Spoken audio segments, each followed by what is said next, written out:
రైతులకు మద్దతుగా ఆదిలాబాద్ లో బంద్ ప్రశాంతంగా కొనసాగుతోంది. తెల్లవారుజామున ఆర్టీసీ డిపోల్లో బస్సులు అడ్డుకున్న మాజీ మంత్రి జోగు రామన్న సహా ఆందోళనకారుల్ని అరెస్ట్ చేశారు పోలీసులు.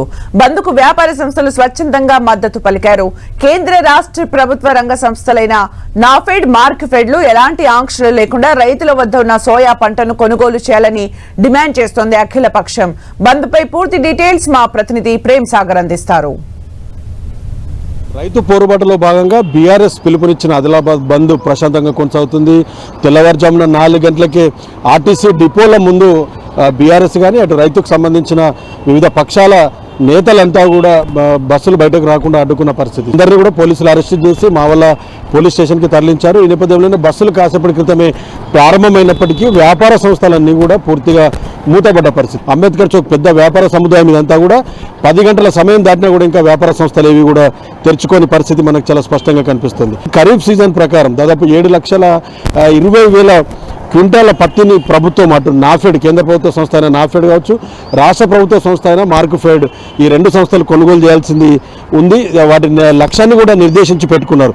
కానీ ఇప్పటి వరకు కేవలం 1,00,000 పైచలకు క్వింటాలు మాత్రమే సోయా కొనుగోలు చేశారు. సోయా మద్దతు ధర కూడా బాగానే ఉంది. రైతులకు క్వింటాల్కు సోయా 5,328 రూపాయలు ప్రకటించారు. 24,000 మంది రైతుల్లో కేవలం 6,300 రైతులకు సంబంధించిన మాత్రమే సోయా కొనుగోలు చేశారు. బయట మార్కెట్లో 5,330 రూపాయలు సోయాకు సంబంధించి క్వింటాల్ ధర ఉంటే ఇటు ప్రైవేటు దళారులు మాత్రం కొంత క్వాలిటీతో లేదు అన్న నేపథ్యంలో రైతులకు 12 నుంచి 1,500 రూపాయలు తక్కువకి సోయా పంట కొనుగోలు చేస్తున్నారని చెప్పేసి ఆరోపణలు మనకు చాలా స్పష్టంగా ఉన్నాయి. సో ఇప్పటికే రైతులకు సంబంధించిన సోయా పంట ఏదైతే కొనుగోలుకు మార్కెట్ యార్డ్లకు వచ్చిందో కొనుగోలు చేసిన పంటని కూడా వెనక్కి పంపిన పరిస్థితి ఉంది. ఇప్పటికీ ఆదిలాబాద్ మార్కెట్ యార్డ్కి నాఫెడ్ ద్వారా కొనుగోలు చేసిన 15,000 క్వింటాల సోయాలు పూర్తిగా రిటర్న్ వచ్చిన పరిస్థితి 15 రోజులకు పైగా గడుస్తుంది.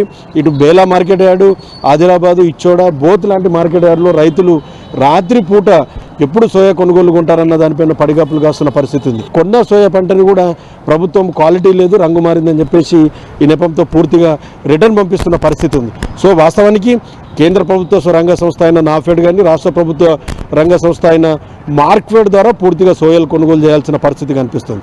కానీ ఈ 2 కూడా ఒకవైపు రంగు మారింది, క్వాలిటీ లేదని చెప్పేసి కేంద్ర ప్రభుత్వానికి సంబంధించిన నాఫెడ్ ఆరోపిస్తుంటే గోదాముల్లో స్థలం లేదు, గోదాములన్నీ కూడా ఫుల్ అయ్యని చెప్పేసి మార్క్ఫెడ్ మరొక వైపు చెప్తుంది. సో ఈ నాఫెడ్, మార్క్ఫెడ్ ఇద్దరు కూడా 2 ప్రభుత్వ రంగ సంస్థలు నాటకాలు చేస్తున్నాయని చెప్పేసి రైతు సంఘాల నేతలు కావచ్చు, అటు బీఆర్ఎస్ సంబంధించి ఇంకా మిగతా సంఘాలన్నీ కూడా ఆరోపిస్తున్నాయి.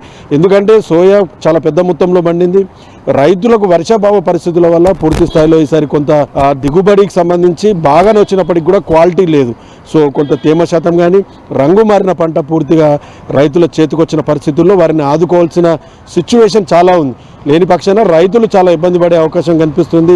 ఇంకా మంచి మద్దతు ధర ఉన్న నేపథ్యంలో ఈ 2 ప్రభుత్వ రంగ సంస్థలు, కేంద్ర రాష్ట్ర ప్రభుత్వ రంగ సంస్థలు కూడా సోయాని పూర్తి స్థాయిలో రైతుల వద్ద నుంచి కొనుగోలు చేయాలన్న ఒక డిమాండ్ అయితే వ్యక్తమవుతుంది. గత 4 రోజుల నుంచి బీఆర్ఎస్ పార్టీ వివిధ రకాల నిరసన కార్యక్రమాలు చేపడుతున్నప్పటికీ కూడా రైతులు మాత్రం 15-20 రోజులుగా రోడ్లపైనే ఉంటూ మార్కెట్ యార్డుల్లో ఉంటూ నిరసనలు, ధర్నాలు, రాస్తారోకోలు చేస్తున్న పరిస్థితి ఉంది. సో అసెంబ్లీ సమావేశాలు జరుగుతున్న నేపథ్యంలో రాష్ట్ర ప్రభుత్వానికి రైతులు విజ్ఞప్తి చేస్తున్నారు. రంగు మారిన కొంత క్వాలిటీ తక్కువ ఉన్నప్పటికీ కూడా ఎలాంటి ఆంక్షలు లేకుండా పూర్తి స్థాయిలో రైతులు పండించిన సోయా పంటను కొనుగోలు చేయాలని డిమాండ్ చేస్తున్న పరిస్థితి అయితే కనిపిస్తుంది. చందుతో ప్రేమ్ సాగర్, 10 టీవీ, ఉమ్మడి ఆదిలాబాద్ జిల్లా నుంచి.